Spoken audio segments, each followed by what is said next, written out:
Mr Chair. Sue Moroney. Thank you, Mr Chair.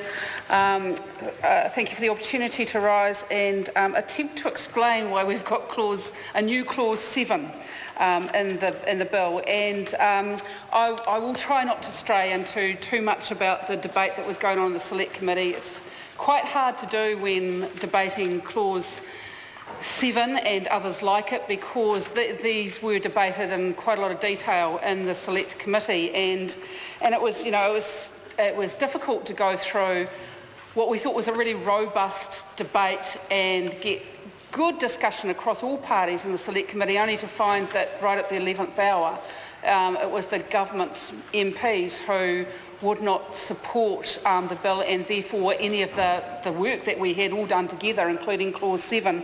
So clause 7 does actually, again, describe, I think, the difference between a bill that's been drafted by a member and one that's been drafted by the government.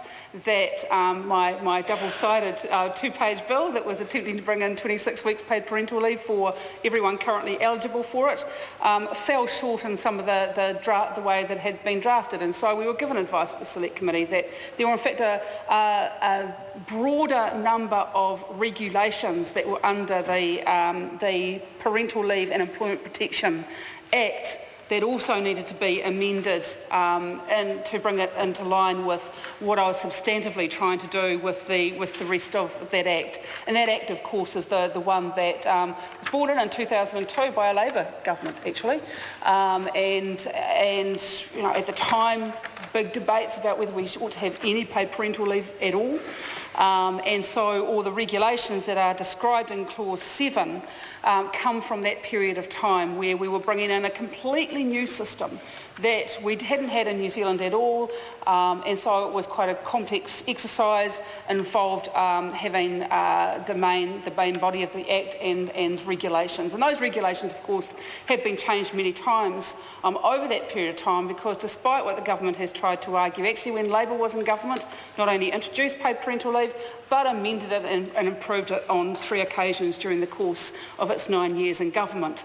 The current government is inclined to say, if you wanted to improve paid parental leave, why didn't you do it when Labor was in government? Well, we did on 3 occasions, and many of these regulations are the ones that actually address that. So clause 7, on the advice from the officials, would bring all the other parts of the regulations and the paid parental leave, the parental leave and employment protection regulations in line with having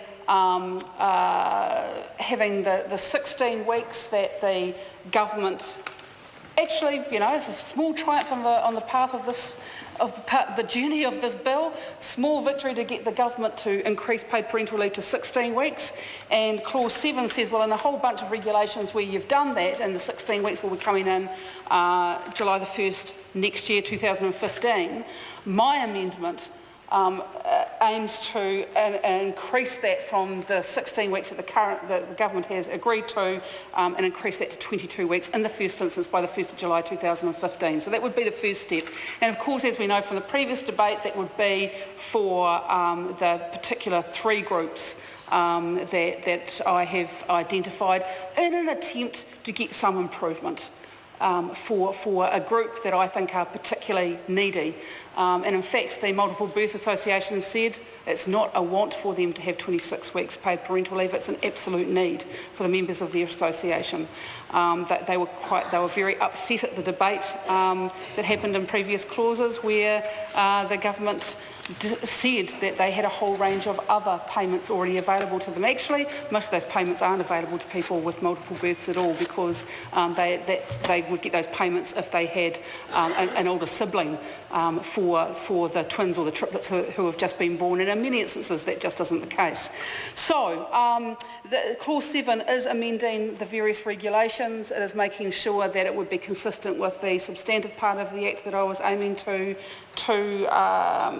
improve. Does it in 2 tranches, would bring the regulations in line with having 22 weeks paid parental leave for parents of who have a multiple birth, the joy of a multiple birth, can I say? The joy of a multiple birth for parents who have premature birth, a baby who is born prematurely, parents who have a child with a disability.